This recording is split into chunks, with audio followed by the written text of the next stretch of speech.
ಅವಾಗ ಸುಮ್ಮನೆ ಇವಾಗ ಸುಮ್ಮನಿರಲ್ಲ. ಮಲ್ಲಾಪುರದಾಗೆ ಸೆಕೆಂಡ್ ಪ್ರೈಸ್ ಆಯ್ತು.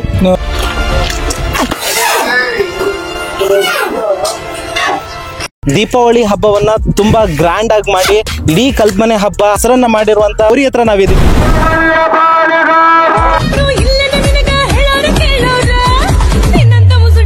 ಆ ಹೋರಿ ಮಾಲೀಕರು ಕೂಡ ನಮ್ಮ ಜೊತೆಗಿದ್ದಾರೆ. ಸೊ ಅವರ ಒಂದು ಎಕ್ಸ್ಪೀರಿಯನ್ಸ್, ಅದರ ಹೆಸರೇನು, ಅದರ ಹಿಂದ್ಗಡೆ ಬ್ಯಾಕ್ ಗ್ರೌಂಡ್ ಅಲ್ಲಿ ಏನೇನೆಲ್ಲ ಆಗಿತ್ತು ಅಂಡ್ ಅದು ಏನೇನೆಲ್ಲ ಇದುವರೆಗೂ ಗಳಿಸಿದೆ ಅನ್ನೋದ್ರ ಬಗ್ಗೆ ನಾವಿವತ್ತು ತಿಳಿಸ್ತಾ ಹೋಗ್ತೀವಿ. ಅಣ್ಣ ನಮಸ್ತೆ, ನಿಮ್ಮ ಹೆಸರು? ಸಂಜು. ಸಂಜು. ಓಕೆ, ಹೋರಿ ಹೆಸರು? ಕಲ್ಮನೆ ಪಾಳೆಗಾರ.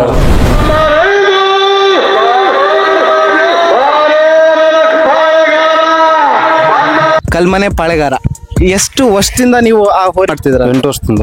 8 ವರ್ಷದಿಂದ ಹೋರಿ ನಿಮ್ ಜೊತೆಗೆ ಇದೆ ಅಂದ್ರೆ ಇದನ್ನ ಖರೀದಿ ಮಾಡಿದ್ದ ಅಥವಾ ನೀವು ಅದನ್ನ ತಂದಿತ್ತು. ಎಲ್ಲಿಂದ? ತರೀಕೆರೆ. ತರೀಕೆರೆಯಿಂದ ತಂದಿದ್ದ? ತರೀಕೆರೆ ಲಿಂಗದಳ್ಳಿಯಿಂದ. ಎಷ್ಟು ವರ್ಷ ಇದ್ದಾಗ ತಂದಿದ್ರಿ ಅದು? ಅದು ಕರ ಇದ್ದಾಗ ತಂದ್ವಿ, 2 ಅಲ್ಲಿ ಇದ್ದಾಗ. ಕರ ಇದ್ದಾಗ ತಂದಿದ್ದೆ. ಓಕೆ, ಸೊ ಕರ ಇದ್ದಾಗಿಂದ ಇದುವರೆಗೂ ನಿಮಗೆ ಏನ್ ಅದ್ರಲ್ಲಿ ಸ್ಪೆಷಲ್ ಅಂತ ಅನ್ಸಿದ್ದು ನಿಮಗೆ? ಅವಾಗ ಸುಮ್ಮನೆ ಇವಾಗ ಸುಮ್ಮನಿರಲ್ಲ ಆಯ್ತಿತ್ತು. ಜಾಸ್ತಿ ಆದ್ರೆ ತಾಳ್ಮೆಗೆ ತಲೆ ಕೆಟ್ಟಾಗ ತಲೆಗಳೇ ಉರುಳೋಗಿದೆ. ಆಗಿದೆ ಬ್ರೋ, ಅಷ್ಟಿಂದ ಹೆಂಗಿತ್ತು ಈಗ ಅದೇ ಐತಿ ರೇಂಜ್. ಸಿಟ್ಟು ಅದಕ್ಕಿಂತ ಜಾಸ್ತಿನೇ ಬರ್ತಾ ಇದೆ, ಕಮ್ಮಿ ಅಂತ ಇವತ್ತಿಗೂ ಆಗಿಲ್ಲ. ಓಕೆ, ನಾವು ಫಸ್ಟ್ ಹೇಳ್ಬೇಕಂತ ಕಾರಣ ಅಂದ್ರೆ ಮಲ್ಲಾಪುರದಾಗೆ ಅಲ್ಲಿ ಸುಮಾರು ಎತ್ತು ಬಂದಿದ್ವು, ಒಂದು 250 ಬಂದಿದ್ವು. ಅಲ್ಲಿ ನಮ್ದು ಸೆಕೆಂಡ್ ಪ್ರೈಸ್ ಆಯ್ತು, ಫ್ರಿಜ್ ಕೊಟ್ಟಿದ್ರು ಅಲ್ಲ ಸಂಜು?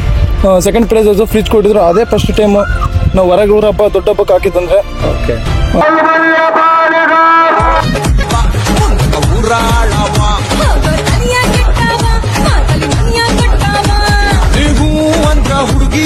ಹುಡುಗಿ 05 ಅಂತೇಳಿ ಅದರಿಂದ ನಂಬರ್ ಹೆಸರಾಯ್ತು.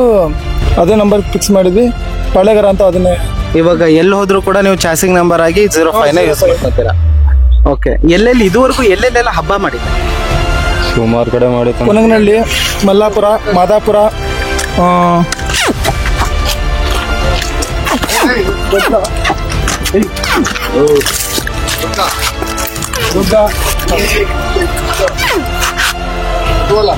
ಕೊನಗನಹಳ್ಳಿ, ಮಲ್ಲಾಪುರ, ಅಂಜನಾಪುರ ದೊಡ್ಡ ದೊಡ್ಡ ಹಬ್ಬ ಮಾಡಿದ್ವಿ. ದೊಡ್ಡ ದೊಡ್ಡ ಹಬ್ಬಗಳಲ್ಲಿ ವರ್ಷದಿಂದ ಕಂಟಿನ್ಯೂ ಮಾಡ್ತಿರೋದು. ಇದಂದ್ರೆ ದೊಡ್ಡ ಹಬ್ಬ ಆಗ್ತಿರೋದಂದ್ರೆ ಅಷ್ಟೇ.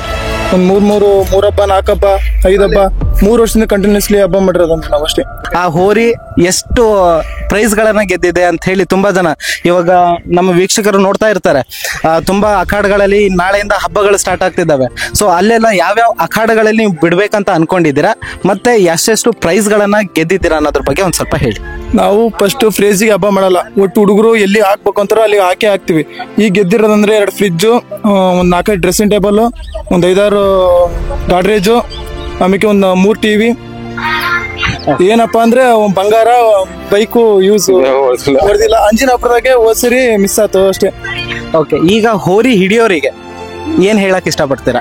ನಿಮ್ಮ ಹೋರಿ ಏನಾದ್ರು ಅಖಾಡದಲ್ಲಿ ಹೋರಿ ಕೈ ಹಾಕಿದ್ರೆ ಅಂತವ್ರಿಗೆ ಏನ್ ಹೇಳಲಿಕ್ಕೆ ಇಷ್ಟಪಡ್ತೀರಾ? ಖುಷಿ ಪಡ್ತೇವೆ. ಮತ್ತೆ ಚಾಲೆಂಜ್ ಮಾಡಲ್ಲ, ಹೊಡಿ ಹಿಡಿಯೋರಿ ಮಾತ್ರ ಒಟ್ಟು ಖುಷಿ ಹಬ್ಬ ಮಾಡಬೇಕು, ಹಿಡಿದ್ರೆ ಬೇಜಾರಲ್ಲ. ಓಕೆ, ಒಟ್ನಲ್ಲಿ ಹೋರಿ ಹಿಡಿಯೋರಿಗೆ ಯಾರು ಬೇಕಾದ್ರೂ ಹಿಡಿಬಹುದು.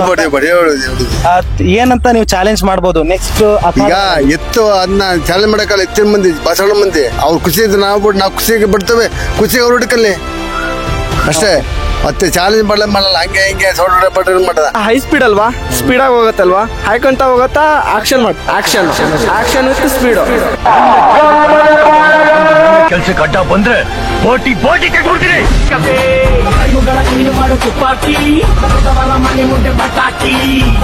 ಈಗ ಕಲ್ಮನೆಗಳಲ್ಲಿ ಬೇರೆ ಬೇರೆ ಹೋರಿ ಮಾಲೀಕರು ಇದ್ದಾರೆ.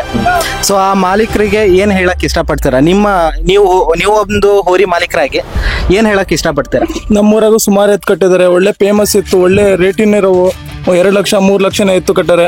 ಫೇಮಸ್ ಆಗಿಲ್ಲ, ಫೇಮಸ್ ಆಗತ್ತಂತ ನಾವು ತಿಳ್ಕೊಂಡ್ವಿ.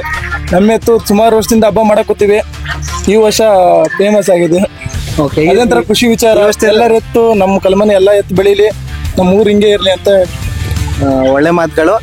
ಈಗ ನೀವು ಈ ಎತ್ತನ್ನ ಯಾರಾದ್ರೂ ಖರೀದಿ ಮಾಡ್ತೀನಂತ ಅಂದ್ರೆ ನಿಮ್ಮ ಅಭಿಪ್ರಾಯ?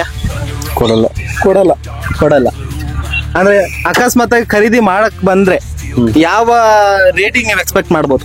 ಎರಡೂವರೆ ಲಕ್ಷ ಮಟ್ಟ ಕೇಳಿದ್ರು 2.5 ಲಕ್ಷ ಮಟ್ಟ ಕೇಳಿದ್ರು. ನಮ್ಮನೆ ಹೆಂಗ್ಸರ್ ಕೊಡಲ್ಲ, ಹೆಂಗ್ಸರ್ ಓಡಿದದು. ಹೆಂಗ್ಸರ್ ಬೇಡಕ್ಕೆ ಬೇಡ ನಮ್ಮನೆ ಸಗಣಿ ಹಾಕಿದಿರ್ಲಿ ಅಂತಾರೆ. ಹಿಂದೆಗಳ ಕಟ್ಟಲ್ಲ 5-4 ಸಗಣಿ ತೋಟಕ್ಕೆ ಗೊಬ್ಬರ ಹಾಕತಿ.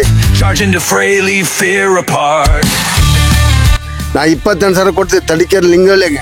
ಅವತ್ತಿಂದ ನಮ್ಮನೆಗೆ ಬೇಡ ಕೊಡೋದು ಬೇಡ ನಮ್ಮನೆಗೆ ಇರ್ಲಿ ಬರೋ ಅಂತ ಇದೆ. ಹುಲ್ಲಾಕಿಂತಾರ ನಾ ಹಿಂದೆ ಹಾಕ್ಲಿ ಸಗಣಿ ಹಿಂದೆ ಹಾಕ್ಲಿ ಹಾಕ್ಬೇಕು, ಹಾಲು ಸಗಣಿ ಹಾಕ್ಲಿ ಅಂತ ಅದಕ್ಕೆ ಒಂದಕ್ಕೆ ಅಷ್ಟೇ. ಓಕೆ, ನಿಮ್ಮ ಮನೆಯಲ್ಲಿ ಯಾವ ತರ ಅದು ಬಾಂಧವ್ಯದಿಂದ ಇದೆ? ಯಾವ ತರ ಅಂದ್ರೆ ಬೇರೆಯವ್ರ ಹೊರಗಡೆಯಿಂದ ಬಂದವರಿಗೆ ಸ್ವಲ್ಪ ಸಿಟ್ಟುಗಳನ್ನ ಮಾಡಿದ್ರೆ ಮನೆಯವ್ರ ಜೊತೆ ಹೇಗಿದೆ ಅದು? ಮನೆಯವ್ರ ಜೊತೆಗೆ ಏನಿಲ್ಲ, ಆಯಲ್ಲ ಯಾರಿಗೂ. ಅಂದ್ರೆ ಏನಪ್ಪಾ ಅಂದ್ರೆ ನಮ್ಮ ಗಂಡ್ಮಕ್ಳಿಗೆ ಅಷ್ಟೇ ಆಯೋದು, ಹೆಣ್ಮಕ್ಳಿಗೆ ನಂಗೆ ಏನ್ ಮಾಡಲ್ಲ. ಹೊರ ಇರಬೇಕಾರೆ ಯಾರು ರೂಢಿಗಿಲ್ದಾರಲ್ಲ ಅವ್ರಿಗೆ ಯಾರು ಬೇಕಾದ್ರೆ ಹಿಡ್ಕೊಬೋದು. ನಮ್ಮ ಗಣಿ ಅಂತ ಇದ್ದಾನೆ ಅವನೇ ಹಿಡಿಯೋದು ಜಾಸ್ತಿ. ಹೊರಗೆ ಇವರೆಲ್ಲ ಮೇಯಿಸ್ತಾರೆ, ನಾವು ಮೇಯಿಸ್ತೀವಿ, ನಾವು ಬಿಡೋರಷ್ಟೇ. ಹಿಡ್ಕೊಳೋದ್ ಮಾತ್ರ ನಮ್ ಗಣಿ ಒಬ್ನೇ. ಆಮೇಕಿಗೆ ನಾವು 2-3 ಜನ ಇದ್ರೆ ಹಿಡ್ಕೊಂತಾರೆ, ಏನು ಮಾಡಲ್ಲ. ಈ ನಾವು ಆದ್ರೆ ಹಿಡ್ಕೊಳಕಲ್ಲ, ಮೇಯಿಸ್ತೀವಿ ಅಷ್ಟೇ. ಹೊರಗಿನ ಊರ ಹಬ್ಬದಾಗೆಲ್ಲ ನಮ್ಮ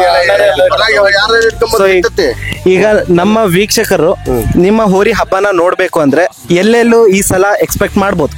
ಈ ಸರಿ ನಾವು ಏನೇ ಇಲ್ಲ ಅಂದ್ರೆ ದನಂಗನಹಳ್ಳಿ ಆನ್ಗಲಿಗೆ ಹಾಕ್ಬೇಕಂತ ಡಿಸೈಡ್ ಮಾಡಿವಿ. ಅಲ್ಲಿ ಹಾಕ್ತಿವಿ. ಆನ್ಗಲ್ಲಿಂದ 3 ವರ್ಷದಿಂದ ಇದ್ ಮಾಡಾಕತ್ತೀವಿ, ಕ್ಲೀನಾಗೆ ಸಿಕ್ಕಿಲ್ಲ. ಅಲ್ಲಿ ಹಾಕ್ಬೇಕಂತ ಆಸೆ ಐತೆ, ಅಲ್ಲಿ ಹಾಕ್ತಿವಿ. ಈ ಸಲ ಹಾನಗಲ್ ಹೋರಿ ಹಬ್ಬದಲ್ಲಿ ನಿಮ್ಮ ಹೋರಿನ ನೋಡ್ಬೋದು.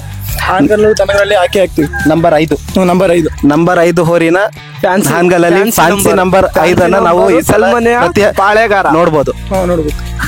ಸೊ ಇದಾಗಿತ್ತು ವೀಕ್ಷಕರೇ ಇವತ್ತಿನ ಹೋರಿಯ ವಿಶೇಷ.